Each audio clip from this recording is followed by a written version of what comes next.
नमस्कार बच्चों। आज हम कक्षा छठी का पाठ अनोखा वरदान पढ़ेंगे। अनोखा का मतलब होता है अद्वितीय, अनूठा, और वरदान का मतलब होता है मनचाही इच्छा। विजय सिंह नाम का एक राजा था। वह अपनी प्रजा का बहुत ध्यान रखता था।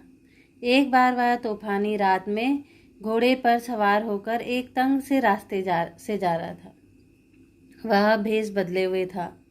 मामूली कपड़े पहनकर साधारण जनता के बीच जाकर उनके हालचाल का पता लगाना उसका नियम था। जो पहले के राजा महाराजा होते थे तो वो अपनी प्रजा का पता लगाने या उनके बारे में जानकारी प्राप्त करने के लिए मामूली कपड़े पहनकर भेष बदल कर जाते थे। अगर वो राजा के कपड़ों में जाते तो जो चोर होते हैं या लोग होते हैं तो वो अपनी असलियत में उनके सामने नहीं आते। तो इसलिए राजा भेष बदल कर जनता के बीच जाते थे।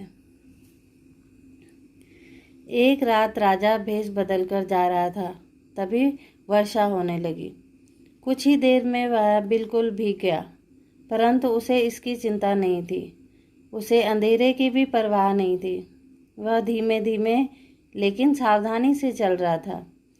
उसके घोड़े का पीछा करते हुए डाकू भी चुपके चुपके चले जा रहे थे।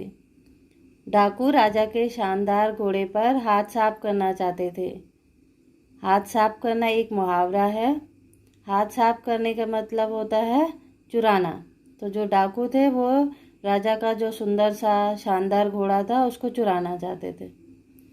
अचानक डाकू ने राजा को घेर लिया। राजा एक बार तो सकते में आ गया। सकते में आना भी एक मुहावरा है। सकते में आना का मतलब होता है आश्चर्य में पड़ जाना। लेकिन राजा फिर भी घबराए नहीं। वह बच निकलने की तरकीब सोच ही रहा था कि उसके घोड़े का खुर सड़क के गड्ढे में फंस गया। घोड़े का खुर मतलब जो घोड़े का पैर का सबसे निचला हिस्सा होता है, जो काला सा होता है।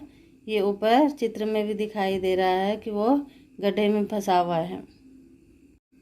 डाकू अभी राजा पर लपकने ही वाले थे कि एक ओर से 6 नौजवान वहां आ पहुंचे। लपकने वाले मतलब उन पर प्रहार करने वाले थे। तभी एक तरफ से 6 नौजवान वहां आ पहुंचे। नौजवान का मतलब होता है जो जवान लड़के जो युवावस्था में प्रवेश कर चुके हैं। तो उन्होंने देखा कि एक आदमी मुसीबत में है। उन्होंने डाकुओं पर हमला किया। पीछे से अचानक हमला हुआ तो डाकुओं का ध्यान बढ़ गया और इस प्रकार राजा बच निकला। राजा जहाँ भी भेष बदल कर जाता था उसके पीछे पीछे कुछ दूरी पर उसके चुने हुए अंगरक्षक भी रहते थे। अंगरक्षक का मतलब होता है राजा की रक्षा करने के लिए उनके कुछ चुने हुए सैनिक, जिनको बॉडीगार्ड भी कहा जाता है। थोड़ी देर बाद राजा के अंगरक्षकों का दल भी आ पहुंचा। उन्होंने सभी डाकुओं को बंदी बना लिया।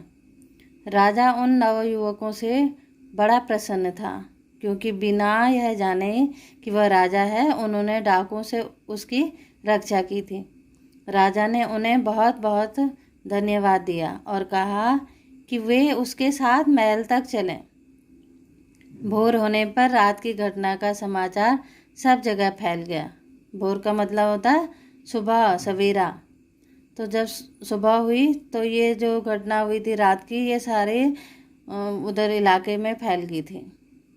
सारी प्रजा खुश थी कि डाकू उनके राजा का बाल बांका न कर सके। बाल बांका न कर सकना का मतलब होता है कि उनका कुछ भी नुकसान नहीं कर पाए, उनका कुछ भी नहीं बिगाड़ पाए। ये भी एक मुहावरा है।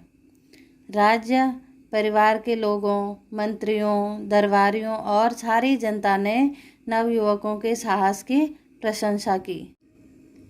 अगले दिन दरबार में इन नौजवानों को राजा के सामने लाया गया। राजा ने अपने सिंहासन से उतरकर उन्हें गले से लगाया और मनचाहा पुरस्कार मांगने को कहा। राजा ने कहा, आप बारी बारी से जो चाहो मांगो। अगर मेरे बस के बाहर ना हुआ तो मैं इसी समय आपकी कोई भी इच्छा पूरी कर दूंगा। बस से बाहर ना हुआ मतलब अगर मेरे बस में है, अगर मैं कर सकता हूँ तो अभी आपकी इच्छा पूरी कर दूंगा। उन छहों में से जो सबसे बड़ा था राजा ने पहले उसी से पूछा।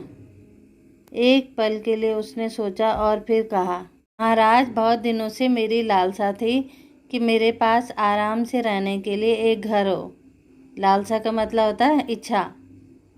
मुझे बस एक अच्छा सा मकान चाहिए। राजा ने उसी समय उस नौजवान के लिए एक आलीशान भवन बनाने की आज्ञा दे दी। अब दूसरे नौजवान की बारी थी। वह अपने पद में तरक्की चाहता था। तरक्की मतलब होता है पद में प्रमोशन। पद का मतलब होता है नौकरी। राजा ने उसे राज्य दरबारी नियुक्त कर दिया। इस तरह उसकी इच्छा पूरी की। तीसरे नवयुवक ने कहा, सरकार, मेरे गांव के लोग हर सप्ताह नगर में सब्जी तरकारी बेचने आते हैं। गांव और शहर के बीच कोई अच्छी सड़क नहीं है, इसलिए उन्हें बड़ा कष्ट होता है, खासकर बरसात में। मेरी विनती है कि एक अच्छी सड़क बनवा दी जाए ताकि उनका कष्ट दूर हो। राजा ने उसी समय सड़क और पुलों का निर्माण कराने वाले मंत्री को हुक्म दिया कि फौरन सड़क बनाने का काम शुरू कर दिया जाए। जब चौथे नौजवान से उसकी इच्छा पूछी गई तो वह शर्माते हुए बोला, महाराज, आप मेरे पिता समान हैं। मैं एक सुंदर पत्नी चाहता हूँ। राजा के विदूषक की एक सुंदर कन्या थी। राजा ने विदूषक से पूछा। उसने खुशी से उस नौजवान को दामाद बनाना स्वीकार कर लिया। पांचवें नौजवान ने धन मांगा। उसी समय बोरों में सोना भरकर उसे दे दिया गया। अब छठे की बारी थी। उसने कहा, महाराज, मेरी बस यही इच्छा है कि जब तक मैं और आप जीवित रहें, वर्ष में एक दिन आप मेरे यहाँ अतिथि बनकर आएं। इस अनोखी इच्छा को सुनकर सब हैरान रह गए। सबने सोचा कि राजा को अतिथि बनाना कोई मामूली बात तो है नहीं। उसमें तो उसका खर्चा आएगा और बहुत सारे मुसीबतें आएंगी। तो ये कैसी इच्छा है, ये कैसा वरदान मांगा। तो बहुत से लोगों ने तो नौजवान को मूर्ख समझा। स्वयं राजा को भी यह बात अजीब सी लगी कि नौजवान अपने लिए कुछ मांगने के बजाय उसी को अतिथि बनाना चाहता है। लेकिन उसने तो शुरू में ही कह दिया था कि जब तक उसके वश में होगा वह उनकी इच्छा पूरी करेगा। बस फिर क्या था, वर्ष में एक दिन और एक रात उसने उस नवयुवक का अतिथि बनना स्वीकार कर लिया। अब राज्य सरकार के विभिन्न विभागों की जिम्मेदारी हो गई कि राजा जब नौजवान के घर जाएं तो उनके दौरे का ठीक ठीक प्रबंध हो। न राजा को किसी प्रकार का कष्ट हो और न उनके सेवकों को और न घोड़ों को। बढ़िया सड़क बनाना जरूरी था ताकि राजा का रथ आसानी से जा सके। अब देखो, जो एक नवयुवक ने सड़क मांगी थी तो इसकी पहली मांग इसमें पूरी हो गई। फिर यह प्रश्न उठा कि राजा एक छोटे से मकान में दिन और रात कैसे काटेंगे। कहाँ उठेंगे बैठेंगे, कहाँ खाएंगे पिएंगे, कहाँ सोएंगे। अतः राजसी ठाट बाट के लायक एक महल खड़ा करवाया गया। लेकिन नौजवान अपनी मामूली सी आमदनी में इतने बड़े महल की देखरेख का खर्चा कैसे चलाएगा। कैसे राजा और उनके संगी साथियों की देखभाल करेगा। इसके लिए उसे बहुत सारा धन दिया गया। सरकारी खर्च पर नौकर चाकर भी। अब वहाँ जो महल था उसकी देखभाल करने के लिए, उसकी साफ सफाई करने के लिए सरकारी खर्च पर नौकर चाकर भी दिए गए। पुरानी चली आ रही प्रथा के अनुसार राजा किसी दरबारी का ही अतिथि बन सकता था। वो किसी मामूली इंसान के घर खाना नहीं खा सकते थे या उनके मेहमान नहीं बन सकते थे। तो इसलिए उस नवयुवक को राज दरबारी की पदवी भी देनी पड़ी। अब वो वहाँ राज दरबार में नौकरी भी करने लगा। अब तो उसका उतना ही सम्मान होने लगा जितना किसी राजकुमार का होता था। अभी एक और बात बाकी थी। जिस घर में राजा अतिथि बनकर ठहरेगा उसकी गृहिणी को राजा के मिजाज और पसंद का पता होना चाहिए। इस बात की जानकारी राजकुमारी से अधिक और किसे हो सकती थी। शीघ्र ही नवयुवक से राजकुमारी के विवाह की तैयारियां की जाने लगी। अब इसमें देखना, एक पहले नवयुवक ने कन्या मांगी थी जिससे वो शादी करना चाहता था, इधर इसकी राजकुमारी से शादी भी हो गई।